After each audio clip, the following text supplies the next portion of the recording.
AP BJP జాతీయ అధ్యక్షురాలు పురంధేశ్వరి ఆసక్తికర వ్యాఖ్యలు చేశారు. రాష్ట్ర ప్రభుత్వం అవినీతిలో కూరుకుపోయిందని, అన్ని రంగాల్లో దోపిడీ జరుగుతోందని వ్యాఖ్యానించారు. ఈ ప్రభుత్వంపై ప్రజలు ఎంతో అసహనంతో ఉన్నారని పేర్కొన్నారు. కేంద్ర గ్రామీణాభివృద్ధి నిధులను రాష్ట్ర ప్రభుత్వం పక్కదారులకు మళ్లించిందని మండిపడ్డారు. ఇక పొత్తుల విషయానికి వస్తే జనసేనతో బీజేపీకి పొత్తు ఉందని పురంధేశ్వరి అన్నారు.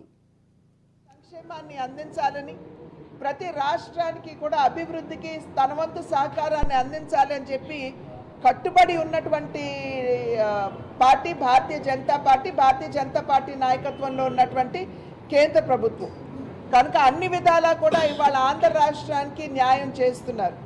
చెప్పిన మాట మీద నిలబడే పార్టీ కనుకనే అధికరణ 370 ఇది ఇవాళ కాదు, దగ్గర 50-60 సంవత్సరాల నుండి కూడా భారతీయ జనతా పార్టీ కట్టుబడి ఉన్నటువంటి విషయం.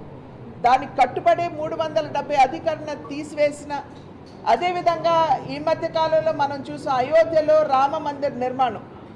ఇది కూడా 500 సంవత్సరాల భారతీయుల సుదీర్ఘ కళ. భారతీయ జనతా పార్టీ మీ అందరికీ గుర్తు ఉండే ఉంటుంది, అద్వానీ గారు కూడా రథయాత్ర కూడా చేశారు దీనికి సంబంధించి.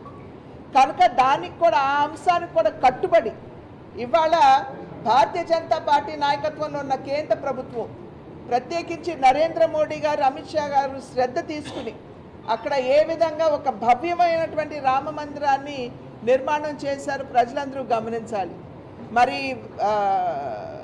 ఈ మధ్య కాలంలో వికసిత్ భారత్ అనేటువంటి కార్యక్రమం మాధ్యమంగా రాష్ట్రంలో ఉన్నటువంటి ప్రజలందరికీ కూడా వివరంగా చెప్పడం జరిగింది. అన్ని పథకాలు ఇవాళ ఆంధ్ర రాష్ట్రంలో అభివృద్ధి జరుగుతున్నది అని అంటే, ఇంతో అంతో పేదవాడికి సంక్షేమం అందుతున్నది అంటే అది కేవలం కేంద్ర ప్రభుత్వం ఇచ్చినటువంటి సహాయం మాధ్యమంగానే జరుగుతున్నది అని చెప్పి ప్రజలందరూ కూడా గమనించారు. వారి వికసిత్ భారత్